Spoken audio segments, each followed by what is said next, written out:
Hi, I'm Rick Anthony, and welcome to the Someone You Should Know podcast, the podcast that focuses on musicians, authors, and interesting people. We like to say we're making a difference one artist at a time. So sit back, have a cold one, and get ready to meet someone you should know. Today's podcast guest is a dear friend, one that was on one of the very first podcasts I did in 2022. And it's been a while since we've caught up with her. I've known her since the 70s, too, which is really cool. She's an accomplished children's author who uses the power of positivity to inspire kids to believe in themselves and to help adults reconnect with their inner child. Now, her latest work, Abby's Magic Music, Billy's Story, wound up winning the 2024 Book Fest Award for Best Children's Picture Book. Plus, she's got a new release coming out sometime either later this year or early next year. Will you please welcome my friend, the very talented and inspiring Tracy Watland. Hey, Rick, how are you? I had to add that. Hey, good to see you, my friend. It's been a long time, so let's catch up here. Tracy, if you would, tell us a little bit how you got started writing children's books. I mean, I knew you were an avid reader when you were a kid, just like myself. What made you think about the idea of crafting a children's book? I think it's always kind of been on my heart. Ever since I learned how to spell, I've been writing stories. I used to go to movies when I was a kid, and then I'd want to know what happened to the characters at the end, and there was no sequel. So I would write new stories, and I would write the sequels myself. So it's always been kind of in the back of my mind. But what really kind of kicked me into full gear was, it's been probably almost 10 years ago now. I was turning 50, got downsized a sales manager position with a top jewelry company. So what logical step? Well, of course, and publish my own children's book. So it was supposed to be a one and done, and in December, it'll be 9 years since my first book came out. And multiple books. Yeah. Your first book was called The Kindness Can. That was in 2016. Can you tell us about that one? Because I know this one really resonated with kids, because I see a lot of photos of kids with their own little kindness cans and such like that. Tell us how it feels to be accomplished, to have something like that where it actually resonates with your readers. You know, that was the coolest thing, because it was my first baby, and it was supposed to be the only one and done. And it's actually out of print right now, and I keep getting requests for it. So I'm working on getting that one back into print.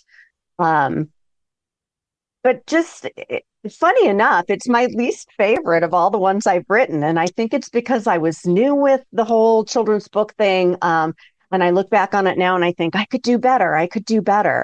But I think just the whole motif of kindness, and knowing that it's just a simple thing that can change you and change the world. I've had so many teachers reach out to me. I even had a school in Michigan that I did a visit with that they built their own kindness can. They had a giant kindness can, and they used it for a food drive to fill it up with food and be kind to their community. So can't go wrong with kindness. You're molding the lives of children and other children in generations to come. That's nice to see, huh? You're leaving an impact on society. I'd like to see that.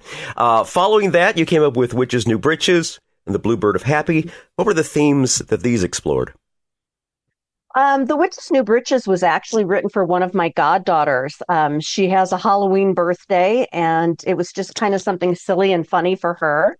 And oddly enough, I mean, that was like 28 years ago now. But everybody I read it to just thought it was hilarious about a witch and her cat going underwear shopping for Halloween. So I finally put that one into print, and it just has a quiet kind of underlying theme that it doesn't matter what others see or think about you. It's what you've got underneath that matters. So that's been a really fun one to take out and share with kids. Here's a question I'm going to add that I don't have in there. Tracy, you don't have any children.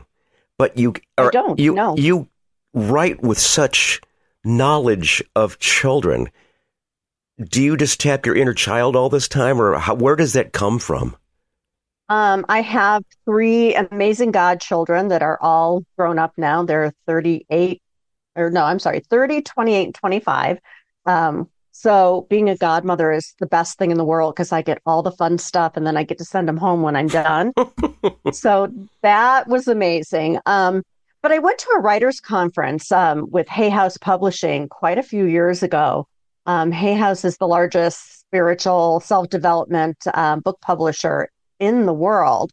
And I talked to the owner of that, Louise Hay, and she just made the comment that the world needed more children's books out there that had a uplifting message to them, and that I should write what I wanted to read when I was a kid. So I do. I write for my own 5-year-old, 10-year-old self. That's wonderful. I like hearing that. Now, your Abby's Magic Music series has resonated with readers, and I know you've had a love affair with music since I've known you. What inspired Abby's stories, and how did Billy's journey unfold in the latest installment?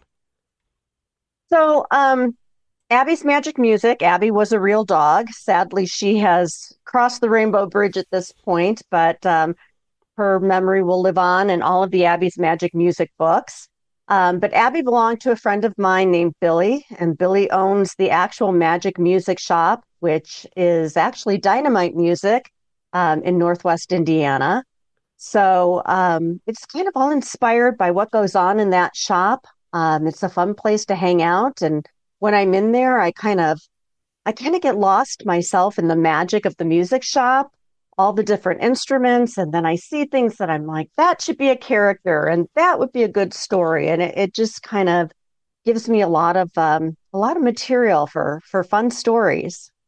All right, very good. Now, as far as music goes, you've followed music through the years. You listen to music and such. Do you play an instrument? I do not. Oh.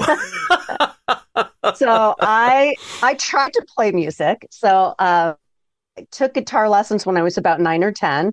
The guitar was 3 times the size that I was. But I was so bummed out that I could not pick up that Beatles music and rock tunes. So I quit that. My grandmother on my dad's side, she played piano, and she had a grand piano in the living room. So I used to pluck out tunes on her piano. I mean, to this day, I can play a mean Twinkle, Twinkle Little Star with one finger. But other than that, I found that I'm better at appreciating and promoting it. All right. Very good. Very good. And your Abby's Magic Music, Billy's story recently wound up winning the 2024 Book Fest Award for Best Children's Picture Book. Congratulations on that, first off. But how did it feel to receive that recognition, to get the validation there? Do you know what? As a self-published author, it was almost shocking, because self-published authors kind of get tossed by the wayside and not included in a lot of things. Somebody nominated me and told me they nominated me, and I never thought I'd win.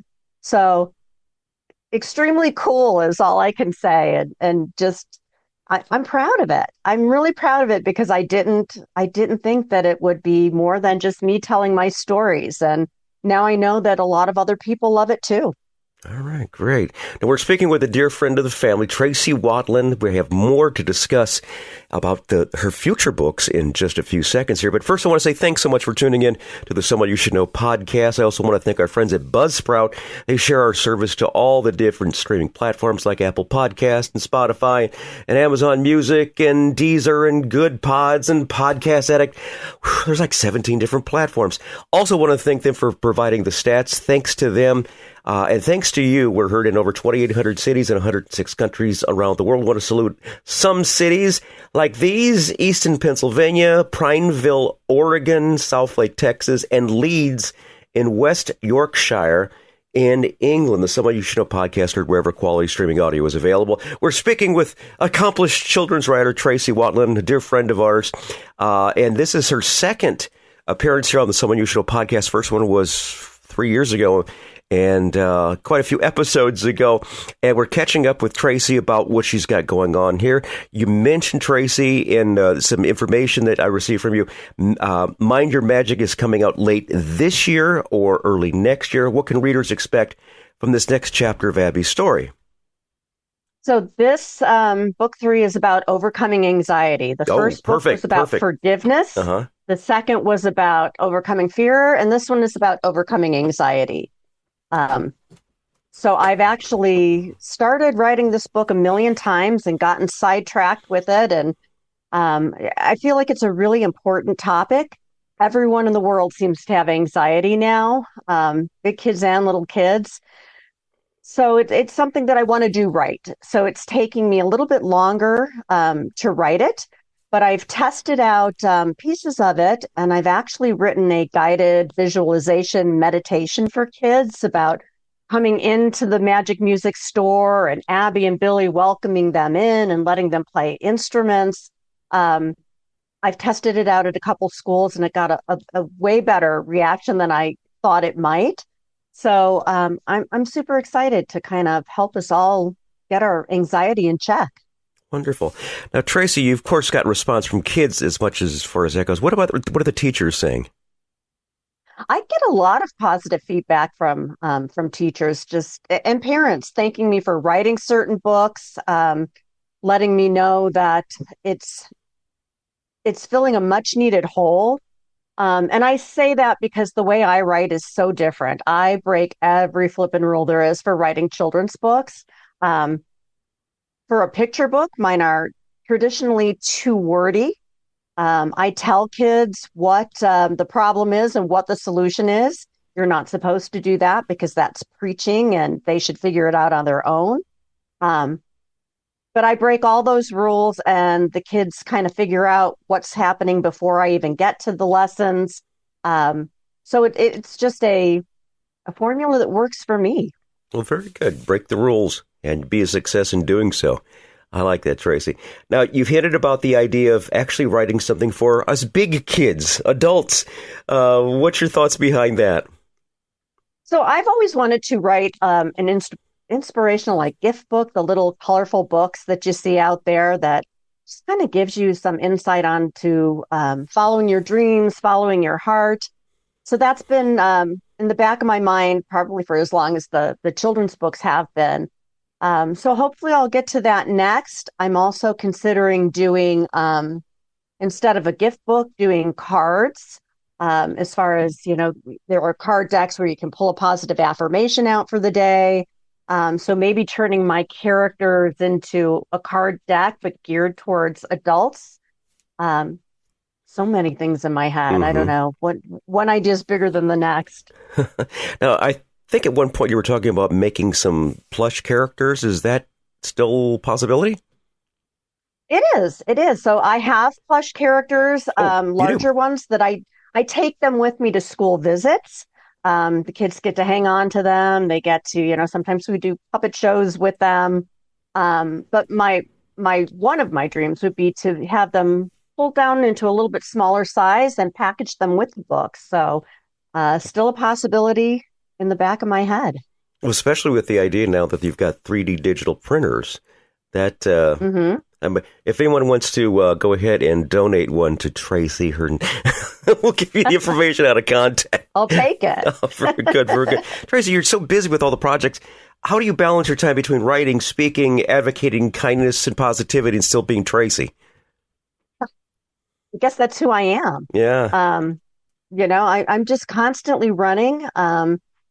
But as I'm getting older, I'm finding that balance is super important to avoid burnout. So I just got back from vacation and then I'm jumping right back into writing. I also have what I call a real job, quote unquote. So I think it's just taking the time to care about yourself and not letting yourself burn out. And if you do crash and burn and have a little meltdown, it's okay. Just don't stay there too long. Very good. This question is something I just added, Tracy, as far as you've been interviewed quite a few times, newspaper, TV, radio. What's the most unusual question that you've been asked? Something caught you off guard. Does it have to be PG? Actually, this is a podcast. You can have as much fun as you want, darling.